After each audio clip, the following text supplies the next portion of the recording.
जय महादेव साथियों, मैं विकास भारतीय महाशिव पुराण का 10वां अध्याय लेकर आप सभी के सामने प्रस्तुत हूँ।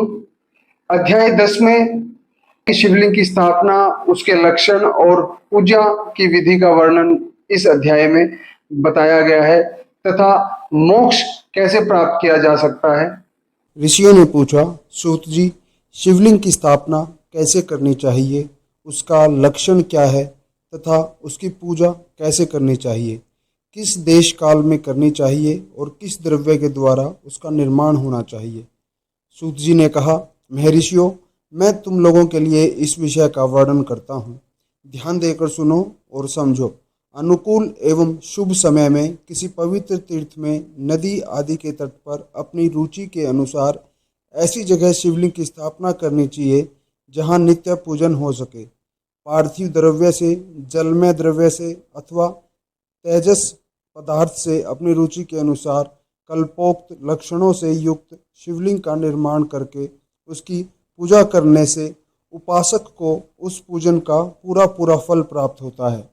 संपूर्ण शुभ लक्षणों से युक्त शिवलिंग की यदि पूजा की जाए तो वह तत्काल पूजा का फल देने वाला होता है।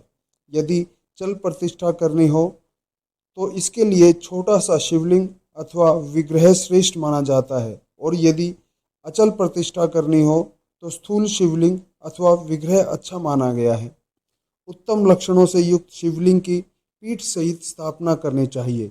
शिवलिंग का पीठ मंडलाकार, गोल, चकोर, त्रिकोण अथवा खाट के पाए की भांति ऊपर नीचे मोटा और बीच में पतला होना चाहिए। ऐसा लिंगपीठ महान फल देने वाला होता है। पहले मिट्टी से, प्रस्तर आदि से अथवा लोहे आदि से शिवलिंग का निर्माण करना चाहिए। जिस द्रव्य से शिवलिंग का निर्माण हो उसी से उसकी पीठ भी बनाना चाहिए। यही स्थावर अचल प्रतिष्ठा वाले शिवलिंग की विशेष बात है। चल प्रतिष्ठा वाले शिवलिंग में भी लिंग और पीठ का एक ही उपादान होना चाहिए, किंतु बाण लिंग के लिए यह नियम नहीं है। लिंग की लंबाई निर्माणकर्ता या स्थापना करने वाले यजमान के 12 अंगुल के बराबर होनी चाहिए। ऐसे ही शिवलिंग को उत्तम कहा गया है। इससे कम लंबाई हो तो फल में कमी आ जाती है, अधिक हो तो कोई दोष की बात नहीं है। चरलिंग में भी वैसा ही नियम है। उसकी लंबाई कम से कम कर्ता के 1 अंगुल के बराबर होनी चाहिए। उससे छोटा होने पर अल्प फल मिलता है, किंतु उससे अधिक होना दोष की बात नहीं है। यजमान को चाहिए कि वह पहले शिल्प शास्त्र के अनुसार एक विमान या देवालय बनवाए जो देवगणों की मूर्तियों से अलंकृत हो। उसका गर्भगृह बहुत ही सुंदर, सुदृढ़ और दर्पण के समान स्वच्छ हो। उसे 9 प्रकार के रत्नों से विभूषित किया गया हो। उसमें पूर्व और पश्चिम दिशा में 2 मुख्य द्वार हों। जहाँ शिवलिंग की स्थापना करनी हो उस स्थान के गर्त में नीलम, लाल, वैदूर्य, श्याम, मरकत, मोती, मूंगा, गोमेद और हीरा, इन 9 रत्नों को तथा अन्य महत्वपूर्ण द्रव्यों को वैदिक मंत्रों के साथ छोड़े। सदोजात आदि 5 वैदिक मंत्रों द्वारा शिवलिंग का 5 स्थानों में क्रमशः पूजन करके अग्नि में भविष्य की अनेक आहुतियाँ दे और परिवार सहित मेरी पूजा करके गुरु स्वरूप आचार्य को धन से तथा भाई बंधुओं को मन चाही वस्तुओं से संतुष्ट करे। याचकों को जड़, सुवर्ण, ग्रह एवं भूसंपत्ति तथा चेतन गो आदि वैभव प्रदान करे। स्थावर जंगम सभी जीवों को यत्नपूर्वक संतुष्ट करके एक गड्ढे में सुवर्ण तथा 9 प्रकार के रत्न भरकर सद्धोजात आदि वैदिक मंत्रों का उच्चारण करके परम कल्याणकारी महादेव जी का ध्यान करे। तत्पश्चात नाद घोष से युक्त महामंत्र ओमकार का उच्चारण करके उक्त गड्ढे में शिवलिंग की स्थापना करके उसे पीठ से ये संयुक्त करे। इस प्रकार पीठ युक्त लिंग की स्थापना करके उसे नित्य लेप, दीर्घ काल तक टिके रहने वाले मसाले से जोड़कर स्थिर करे। इसी प्रकार वहाँ परम सुंदर मूर्ति की भी स्थापना करनी चाहिए। सारांश यह है कि भूमि संस्कार आदि की सारी विधि जैसी लिंग प्रतिष्ठा के लिए कही गई है, वैसे ही मूर्ति प्रतिष्ठा के लिए भी समझनी चाहिए। अंतर इतना है कि लिंग प्रतिष्ठा के लिए प्रणव मंत्र के उच्चारण का विधान है, परंतु मूर्ति की प्रतिष्ठा पंचाक्षर मंत्र से करनी चाहिए। जहाँ लिंग की प्रतिष्ठा हुई है वहाँ भी उत्सव के लिए बाहर सवारी निकालने आदि के निमित्त मूर्ति को रखना आवश्यक है। मूर्ति को बाहर से भी लिया जा सकता है, उसे गुरुजनों से ग्रहण करे। बाह्य मूर्ति वही लेने योग्य है जो साधु पुरुषों द्वारा पूजित हो। इस प्रकार लिंग में और मूर्ति में भी की हुई महादेव जी की पूजा शिवपद प्रदान करने वाली होती है। स्थावर और जंगम के भेद से लिंग भी दो प्रकार का कहा गया है। वृक्ष, लता आदि को स्थावर लिंग कहते हैं और कृमि, कीट आदि को जंगम लिंग। स्थावर लिंग की सींचने आदि के द्वारा सेवा करनी चाहिए और जंगम लिंग को आहार एवं जल आदि देकर तृप्त करना उचित है। उन स्थावर जंगम जीवों को सुख पहुँचाने में अनुरक्त होना भगवान शिव का पूजन है, ऐसा विद्वान पुरुष मानते हैं। इस तरह महालिंग की स्थापना करके विविध उपचारों द्वारा उसका पूजन करें। अपनी शक्ति के अनुसार नित्य पूजा करनी चाहिए तथा देवालय के पास ध्वजा रोपण आदि करना चाहिए। शिवलिंग साक्षात शिव का पद प्रदान करने वाला है अथवा चरलिंग में षोडशोपचारों द्वारा यथोचित रीति से क्रमशः पूजन करे। यह पूजन भी शिव पद प्रदान करने वाला है। आवाहन, आसन, अर्ध्य, पाद्य, पादांग, आचमन, अभ्यंग पूर्वक स्थान, वस्त्र एवं यज्ञोपवीत, गंध, पुष्प, धूप, दीप, नैवेद्य, तांबूल, समर्पण, निराजन, नमस्कार और विसर्जन, ये 16 उपचार हैं। अथवा अर्ध्य से लेकर नैवेद्य तक विधिवत पूजन करें। अभिषेक, नैवेद्य, नमस्कार और तर्पण, ये सब यथाशक्ति नित्य करे। इस तरह किया हुआ शिव का पूजन शिव पद की प्राप्ति कराने वाला होता है।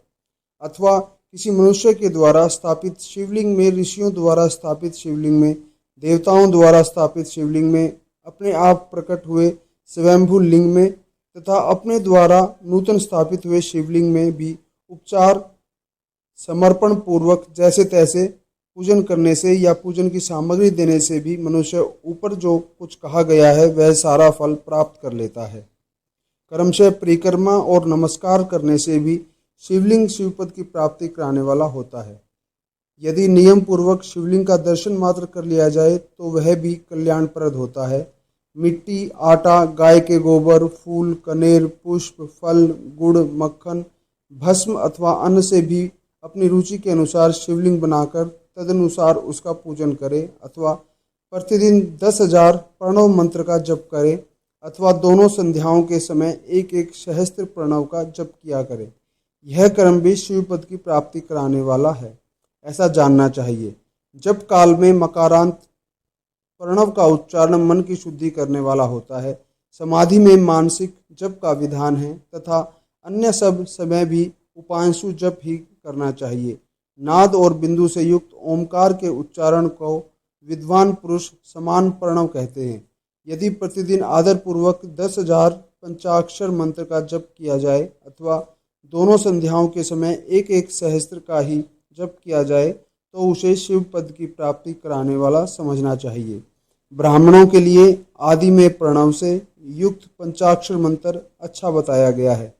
कलश से किया हुआ स्नान, मंत्र की दीक्षा, मातृकाओं का न्यास, सत्य से पवित्र अंतःकरण वाला ब्राह्मण तथा ज्ञानी गुरु, इन सबको उत्तम माना गया है।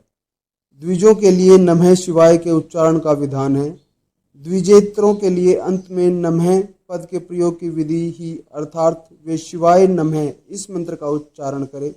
स्त्रियों के लिए भी कहीं कहीं विधि पूर्वक नमो अंत उच्चारण का ही विधान है, अर्थात वे भी शिवाय नमः का ही जप करें।